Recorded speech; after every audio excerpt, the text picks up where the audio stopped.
Welcome in to Brando's World of X Games. Our next guest is truly the greatest of all time. The one, the only, Ricky Carmichael. Ricky, before we get going, I've always wondered this about you. I had never heard the term GOAT before you. I feel like you are the OG GOAT. Do you wish you would have, like 15 years ago, trademarked that term? Because now it's thrown around so liberally. Man, I hate when people call me that, just because I like to fly under the radar, and a practice partner gave me that. Like, dude I used to practice with gave me that name. He's like, dude, you're like the GOAT, greatest of all time. I'm like, what are you talking about, dude? And he said it, we're at a press conference, like a post-race press conference, and he said it, and then the press got a hold of it, and it spread like wildfire.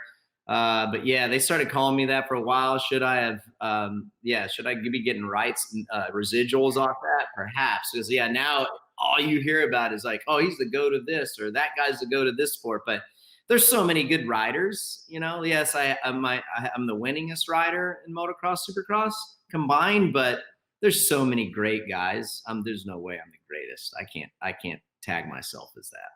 Well, you don't have to. We shall do it. But I do remember back in the day when hearing that, and I'm like, GOAT. Oh, and then it's like greatest of all time.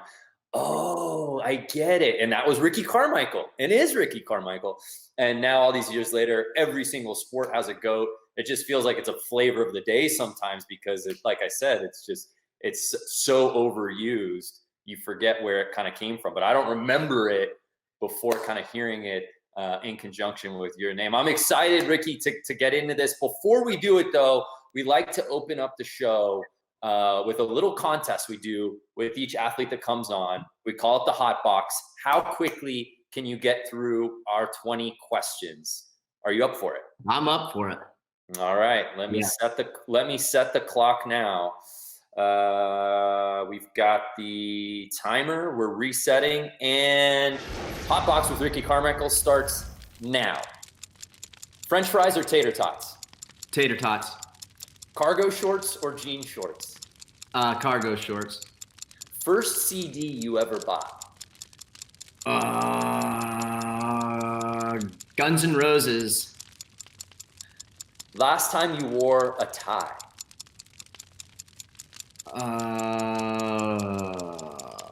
Within the year. Oh, okay. Favorite Will Ferrell movie? Oh, geez. Anchorman. Who is the GOAT? Muhammad Ali. Jean-Claude Van Damme or Steven Seagal? Jean-Claude Van Damme. More fun to go fast on 250 or 450? 250. 450 is too fast. Favorite cereal? Oh, dude, you got me there. Honey Bunches of Oats and the Reese Puffs. Who do you look up to, Ricky Carmichael? Michael Jordan was my childhood hero. Favorite holiday food? Oh, 100% Christmas time. There's no doubt about it. Favorite Nickelback song? Look at this photograph. Dogs or cats? Oh, dogs. I think I know the answer to this one. Jordan or LeBron? There's no question. I don't even need to answer that for you. Favorite video game? Championship Motocross by Ricky Carmichael. Favorite classic Disney film? Ooh. Herbie, the Love Bug. Who was the best Batman? Oh,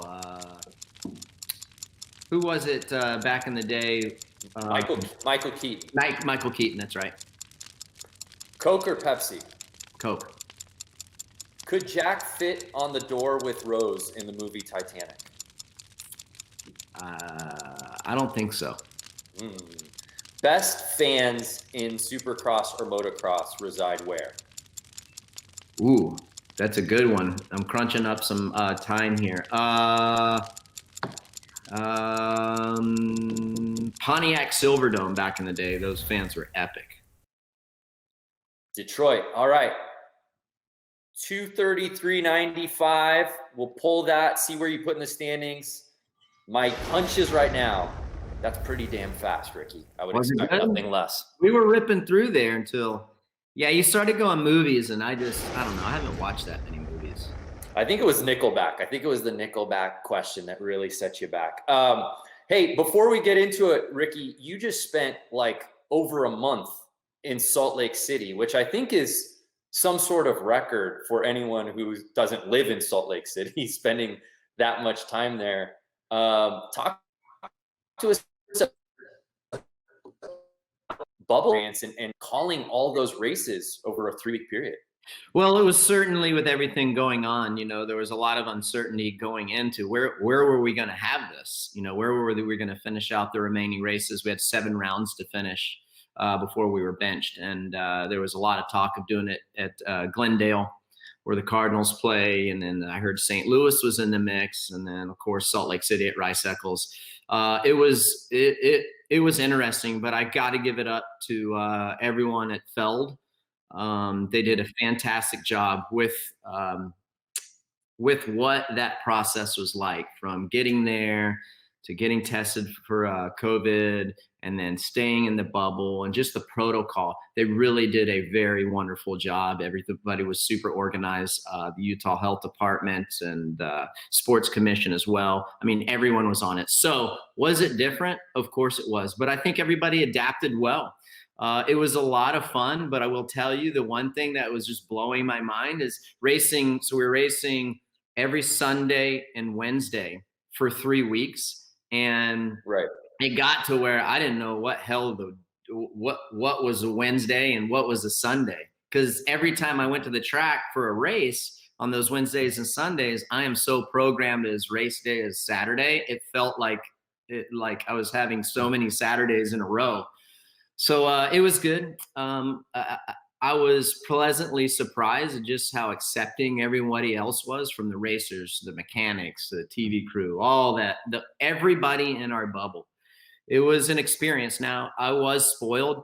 I got to stay in Park City while I was there. I know someone who has a place there, let me stay there. So I was very fortunate. I did a lot of cycling while I was there, and just a lot of stuff in the outdoors, away from everyone, obviously. So it was good. I think us being one of the first sports to kind of come back and compete. Of course, we didn't have any fans. However, to be the first live sport and people be able to watch it, it was something special. So I tried to take advantage of that opportunity in the broadcast booth and really try to convey to some new eyeballs that I thought that we were going to have, and bring some light to Supercross and just express how great of athletes these riders are. I tried to take advantage of the opportunity, but it was fun. We got used to it. And, you know, we followed the protocol tight. You had to, otherwise you'd be asked to leave. But it was an incredible opportunity. I wonder, obviously, when you're doing the broadcast side, and I do want to get into that with you just in general, yeah, you know, you've got either your IFB in or you've got your headphones in. You're sort of focused on the monitor or what you're watching in front of you. Certainly when you're racing, the fan environment is a whole different beast. Was it weird for you? I know you've only been in the broadcast booth for a couple of years, but just sort of knowing that you're in an empty stadium, not having that sort of atmosphere, was that a little bit of a challenge for you during those races? It wasn't, and I'll tell you why. Because normally, yes, you can hear the fans, like during opening ceremonies before we get going, or if there's a major pass or crash going on during the race, you can kind of hear that fan reaction before we see it on the monitor. But I always sit really low because I don't want to be distracted by looking over the monitor and kind of taking the bait and cheating and seeing what's going on there, because I'm watching the monitor, what the fans at home are watching. So that wasn't as big of an adjustment as being kind of separated in the booth from Ralph Shaheen, which he does play-by-play.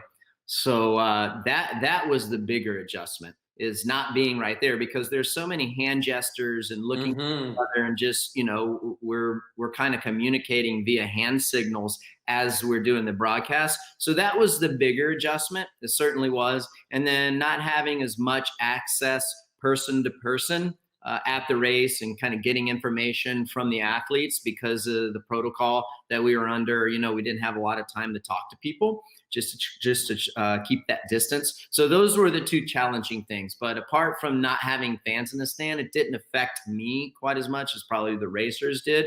Yes, could you kind of feel it? Yeah, you could. You just didn't have that fan, that energy vibe. However, once the racing started, I mean, it was game on, and I was so zoned in on the monitor there.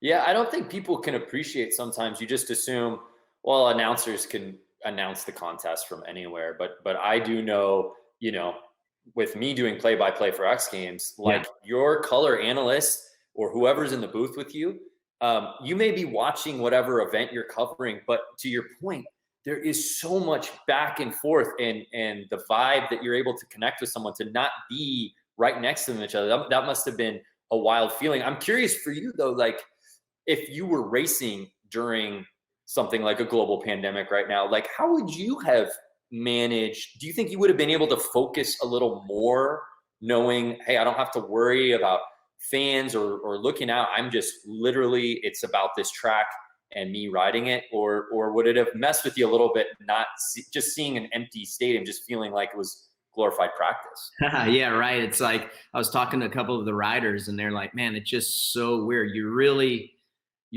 get the feel of what the fans bring to the event when you race in front of zero fans." There was definitely something missing from the competitor's standpoint on that aspect. But taking it back and racing in front of no fans, that would have been a challenge for sure. But I believe that I would have liked the abbreviated schedule. So we were there for a lot less, and we were racing kind of more in the daytime and late afternoon most of the races. So I personally would have liked that.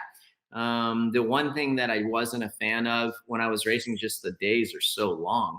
You know, there's a lot of wasted time. So the abbreviated scheduling, I personally think that I would have liked a lot. And then racing in that early to mid afternoon for most of the races, I think I would have dug that for sure. Our own Brett Smith from We Went Fast, who's one of our lead researchers at X Games, and obviously does some great things with his We Went Fast website and podcast.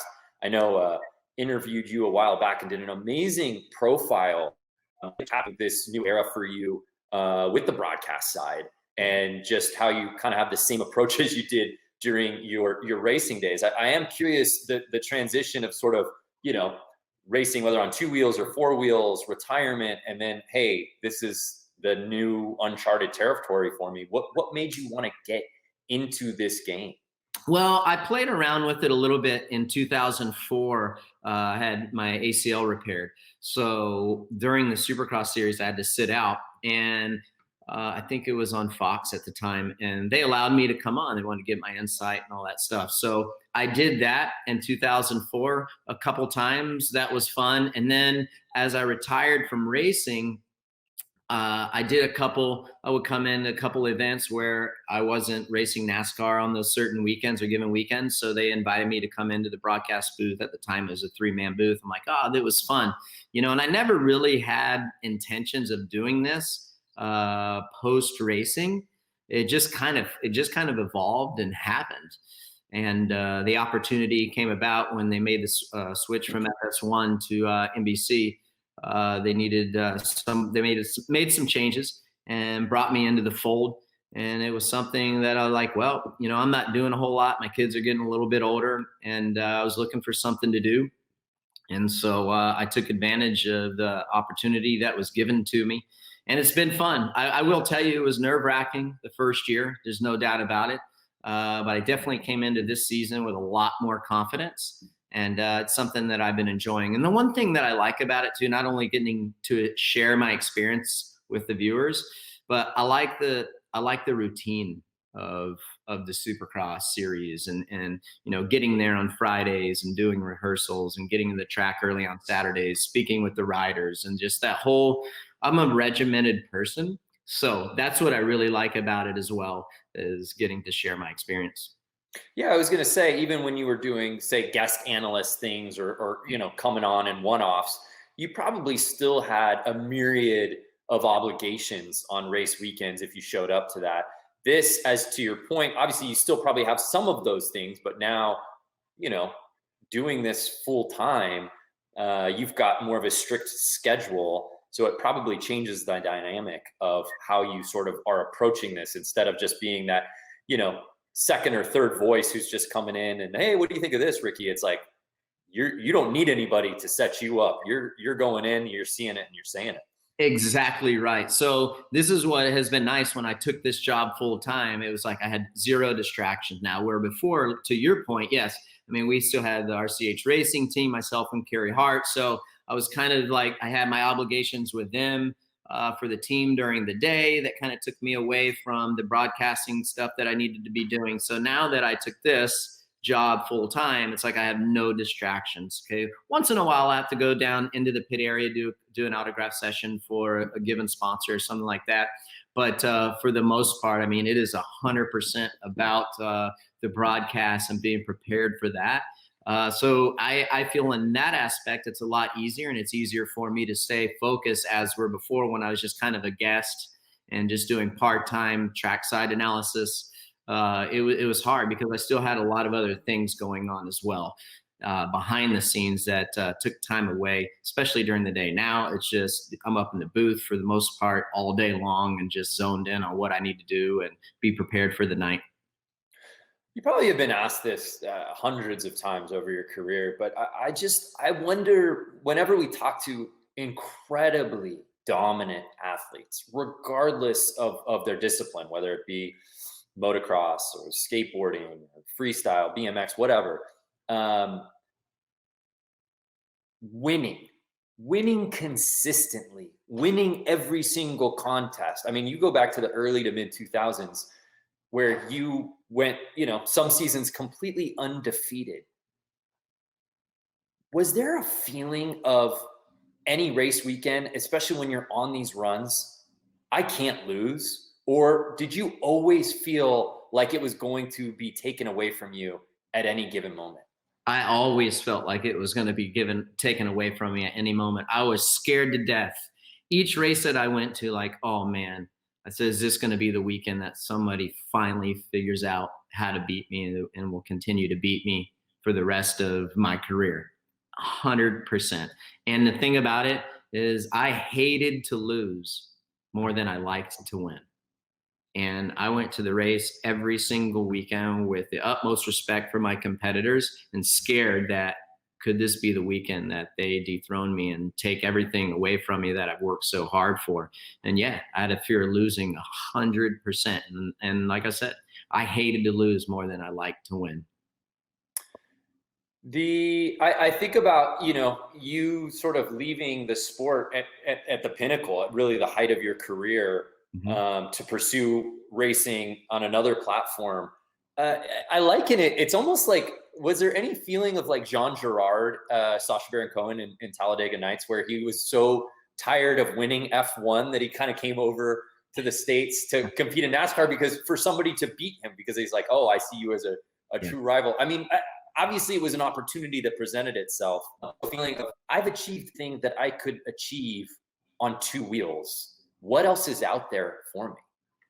Well, it did come at a great time. You know, the transition did, and that probably helped with retirement from racing. So people says, how did you deal with it? And I just think, well, I kind of phased out and then phased into another discipline. But I never thought that I was going to come into four wheels and absolutely just, you know, take it by storm. It was just an opportunity that I was given, and I didn't know how I was going to do, but I could tell you I was going to do my best, and I was going to take advantage of the opportunity and see where it took me. I always wanted to be successful in something other than dirt bike racing, because I've been doing that since I was 5 years old. So I wanted to be successful in something that wasn't expected of me. And I got to do some great things in NASCAR, met some great friends, accomplished some pretty cool things. Do I feel like I have unfinished business there? Of course I do, but I can't go back anymore. I'm still thankful for the opportunity that I had and what Monster Energy did for me on that side of things. And it was a lot of fun. I learned a lot. but I still feel like I wish that I could finish out what I started on that end. And I did want to be successful in there just because it wasn't expected of me. And motocross was always expected of me. If I didn't win, people are like, why didn't you win? And I wanted to do something and accomplish something that I'd never done before. Do people seek you out that have raced in, say, on two wheels and are thinking about trying to make the jump, whether it is to cars or trucks or whatever? You know, we've seen so many guys who've had successful careers, whether in racing or freestyle, even like Travis Pastrana comes to mind, that just say, hey, I want to try this thing. They saw maybe you do it. Have you talked to younger riders or guys that are maybe at a different place in their career where they're possibly thinking about making that transition as well? Do they come to you for advice on that whole world? They don't, believe it or not. I don't get a whole lot of questions like that. Now, myself and Chad Reed will have, you know, conversations about it. You know, he wants to get into the four-wheel scene. But, you know, he's got a pretty good grasp on things and knows where he wants to go and knows what it takes. Yeah, he's asked me questions. He's really the only one that has asked me questions going outside of motocross and talking about four wheels. And but he asks questions a little bit, but he's a pretty intelligent guy. He's got it figured out. He's got some good people around him and has a good view and vision of where he needs to go, but not like you would think. I don't think that moto is like that, like other sports would be. Interesting. In the midst of your motocross and supercross career, X Games came knocking because they started adding some racing events to the summer edition. What was that like when you got the call or the email or the conversations about, hey, X Games is kind of doing this super moto concept. We'd love for you and all the guys who are racers involved in this thing. Yeah, I was amped for the opportunity, and honestly, it came at a perfect time. But I will tell you, I always wanted to do Step Up way before they thought about introducing a racing form. Interesting. Yeah, I always like that event looked like it was fun to me. I'm like, man, I would like to try that someday. Well, so they introduced Moto X in 2007, and I was going to kind of lead the charge there.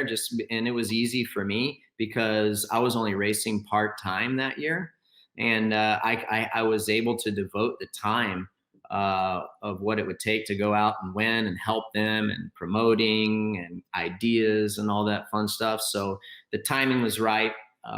So that's one reason why I did it. And I believed in the progress. I was seeing what the impact of X Games was doing from a marketing standpoint for athletes as well. So it was a great opportunity, and I jumped right on it. And I wanted a freaking X Games gold medal, man. I certainly did.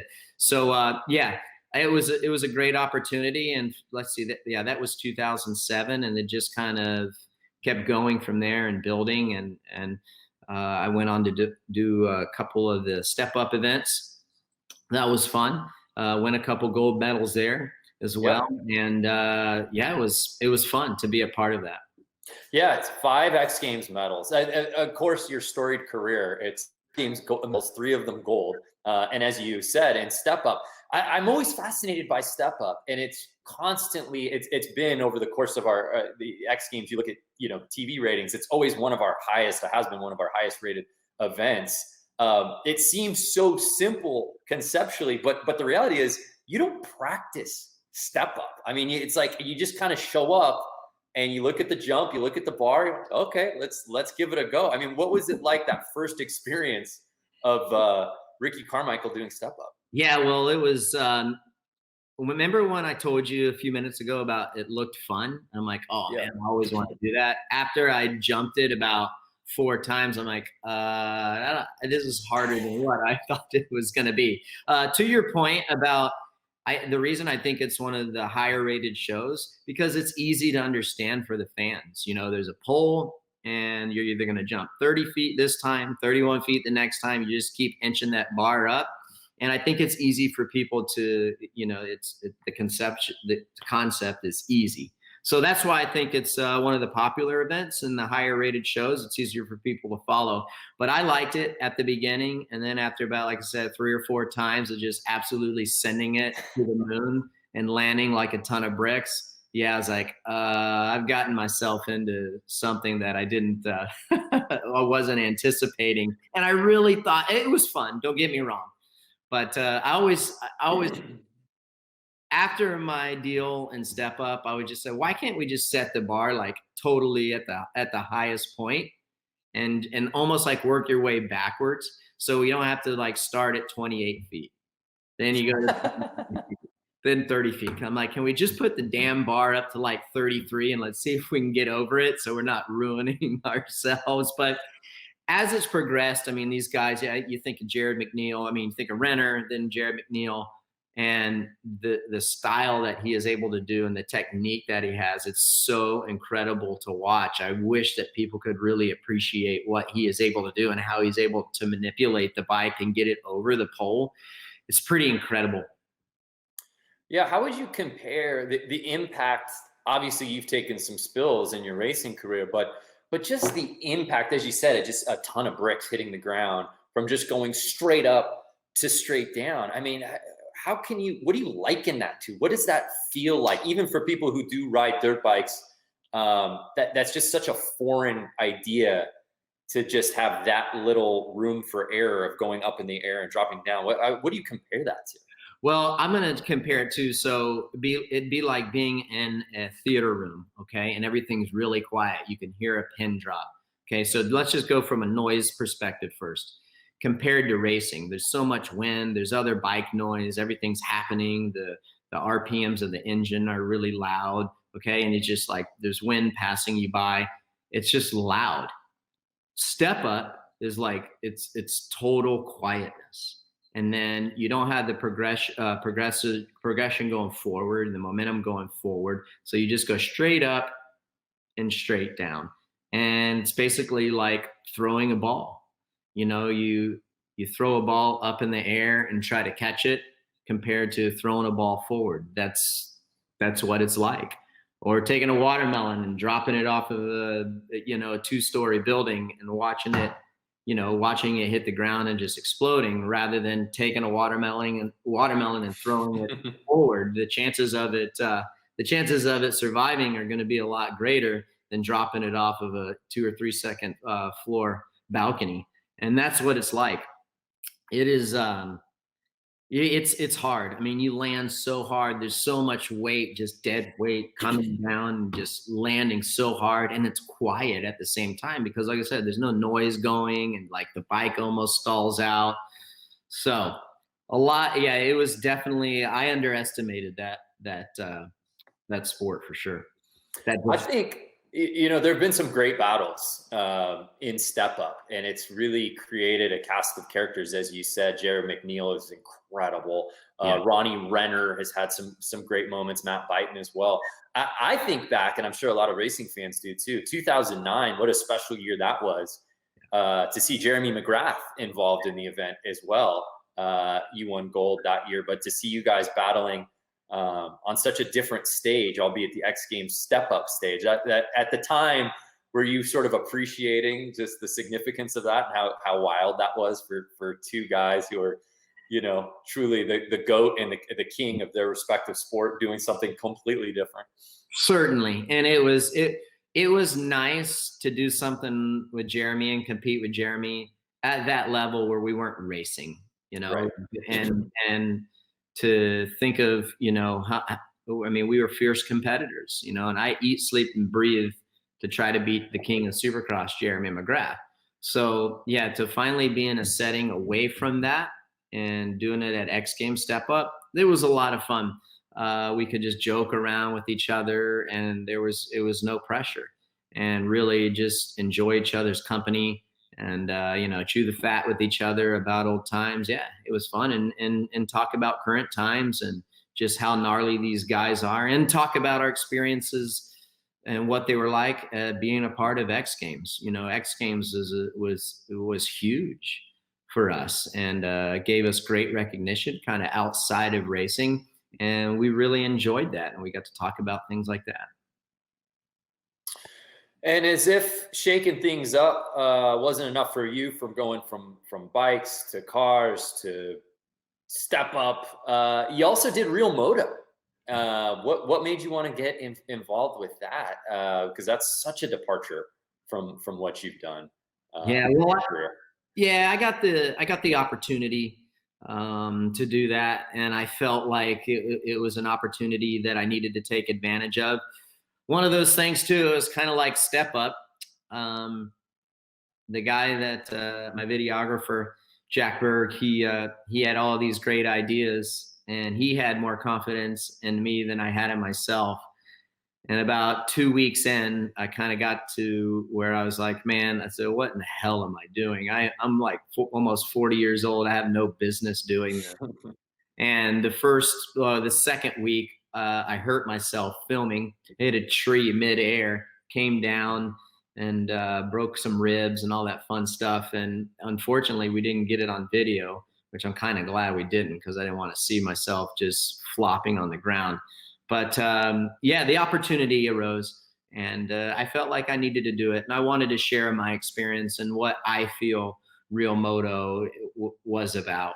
I think for the guys that are going to do it in the future, I mean, you got to be willing to throw it out there and be gutsy, and you got to, there has to be some difficulty there. But I wanted to express what Real Moto is to me, to my fans and everyone on that platform, of what I enjoy about it. So was there some not as many difficult things as the other guys that I was competing against? Of course it was, but that's not Moto to me. Moto to me is going out and carving up good corners, jumps, and a couple tricky things here and there, but not risking, your health over it. And that's what I wanted my message to come across to people, like, hey, this is my Real Moto, and this is why I like to ride. So that was kind of my whole goal, and what I wanted to accomplish throughout that. Yes, throw in some cool stuff and some things that were difficult, but not completely risk it all. I'm curious your take on guys that have seemingly created a career and are building an empire just with video edits on a dirt bike.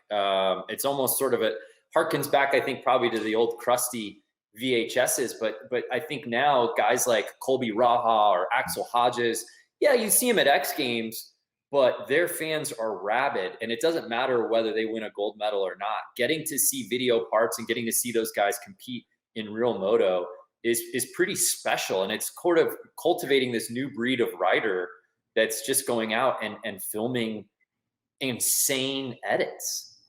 Yeah, it's unbelievable what they're able to do, and I appreciate what they're able to do. The gaps and the jumps and the things that they're able to do on motorcycles, it's insane. The talent that they have and the tricks that they're able to do and what they're able to get the motorcycle to do is incredible. I would have ever thought in a million years that guys like Colby and Axel are able to do these things, and what they're able to do on a motorcycle. It's absolutely incredible. And some people want to throw shade at these guys, but dude, there's no way I would, because they are absolutely, what they are able to do on the motorcycle is unreal. So it's fun for me to watch, and yeah, it's cool. I mean, their fans are engaged all the time. You're like, okay, what's this post going to be like? And what crazy thing are these guys going to do now? I mean, you guys just blew my mind last week. What are you going to be able to come up with now? So, and that's got to be tough for those guys too, right? To keep continuing to build that content, and like, where in the hell is it ever going to stop? Doesn't look like it's going to. I'm curious, actually, just on that, as your professional career was starting in sort of the late 90s, that's also when like freestyle was essentially being born. I mean, up until that point, it was more, as we said before, certain things, certain VHSs, guys out in the desert doing things, and certainly X Games kind of brought it to the mainstream. But I'm just curious, because your career seemed to take off racing right about the same time freestyle was starting to walk, so to speak. So I'm just curious what your takeaway was as being, a teenage racer who this is all you've known your whole life, and then you're kind of seeing these casted characters rise up on a dirt bike, but for entirely different reasons. Yeah, it was interesting to watch the progression, and I do think that X Games really helped the freestyle motocross world. You guys gave them a platform, all the freestyle riders, and they took advantage of it. But it was cool to see the transition from moto guys to that would transition to FMX guys. I think of Brian Deegan, Kerry Hart, guys like that. I know there's some that I haven't mentioned, but for time's sake, we'll keep it between those two guys. But that transition was cool. Now you're starting to see that these guys that are in FMX, they are just FMX guys right out of the gate. Okay, so they didn't do the crossover. So it's cool to see like how good these guys are on motorcycles when they've never raced a day in their life or haven't raced that much. That's been there's been so much transition and how things have changed in that aspect. I mean, now you talk about the difficulty of things and the tricks that they do on their bikes compared to when when freestyle first started. I mean, dude, it's unbelievable. I mean, you thought like a nothing, you take your legs and hands off was something, or the kiss of death, or a knack or a can. Dude, that's child's play stuff now. I mean, if you're not doing a double backflip with some kind of variation in that double backflip, dude, you're off the back. So yeah, it's just, I mean, stakes are high, but yeah, the progression, I mean, I've gotten just like racing and motorcycles, from 2 strokes to 4 strokes to steel chassis, aluminum chassis. I got to live and compete through that whole progression.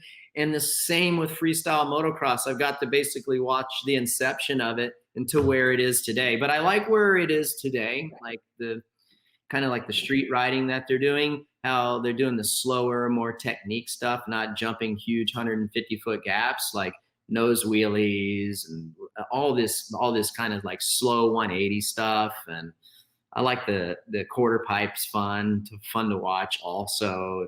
That is just absolutely insane to watch that as well. So it's fun. Oh yeah. No, I'm with you. And I think cross board, whether it's skateboarding, snowboarding, freestyle, style has to matter. And I just think at a certain point, you can take the bar as high as you want to steal a step up visual. But at the end of the day, the risk versus reward is just, sometimes it just gets so out of whack that sometimes it's good to kind of recalibrate and kind of take it back and go, okay, well, you know what? Let's not just be glorified stuntmen here. Let's do things and be innovative and progressive, but at the same time, let's maybe add something stylistically to it. Hey, before we let you go, you've been so gracious with your time. Thank you so much, Ricky. I'm just curious, for somebody who's won as much as you have in motocross and Supercross series, over 100 career wins, all the titles, 10+ titles. Obviously, you never forget your first. You probably never forget your last, and all of them in between. Is there one win or one title that stands above the rest, or just one moment in your racing career that you go, I look back at that as maybe not an accolade, but just being in the moment? Hey, this race, this main, that finish line was this something I always will cherish for my entire career. Is there that one race for you that sort of lives above the rest for Ricky Carmichael? Yeah, that's a great question. And I will have to go back to my final Supercross in Orlando, Florida. And I didn't even win. James Stewart beat me that night. But that I always go back to that race, because I remember at the level and the speed that we were riding at, it felt effortless, but at the same time, I mean, we were absolutely toting the mail. We're going so fast, riding at incredibly high speed. I remember saying to myself, I'm like, dude, there's no way anyone can go any faster on these motorcycles. And it was just him and I. And I mean, we checked out on the field. We had like a 20-second gap on third, and we were just in our own zone. And I just remember we were both peaking, I felt like, that night. And even though I didn't win, I knew that, man, that was almost a perfect race. There's no way that I could have raced any faster, any better. And despite not winning and it being my last race, that's the one that always comes back to mind, just because not because it was my last race, because of the level that we were riding at and how it felt so effortless. Oh man, that's awesome. Yeah. I was not expecting that answer, but that's that is true. That's truly Ricky Carmichael there. I love it, man. Well, I can't thank you enough for the time. I know you're literally about to embark on this 1,800-mile road trip that you've been doing every year. Actually, before we let you go, tell us about that and the genesis of that and what you guys are doing. Yeah, looking forward to it. Going to be somewhat of an adventure ride. We'll be taking off from Salt Lake City next Wednesday, and we're going to do 15 to 1,800-mile ride, and we're going to go through Glacier National Park and then head back to Salt Lake City. We're going to do it over 4 days. We got it all mapped out. It's going to be a lot of fun. We got a great group of guys going with us, so I'm looking forward to it. It's a kind of riding. The adventure riding stuff has really taken off, and with all the technology and being able to communicate with all your buddies while you're riding, and just how well those bikes perform these days, it's going to be a lot of fun. We kind of did a similar situation last year on our ride to Sturgis from Vegas, but this year with everything going down, we're like, you know what, dude, let's just go up through Glacier National Park, and we're going to start here, and we're going to make it an event. So looking forward to that. And it's going to be good. We're going to build some great content that we think people will really enjoy, and it's going to be fun. Man, thank you so much, Ricky. We really appreciate the time. Have a great rest of your summer, and really good to catch up with you, man. Thank you so much. Thanks for having me on.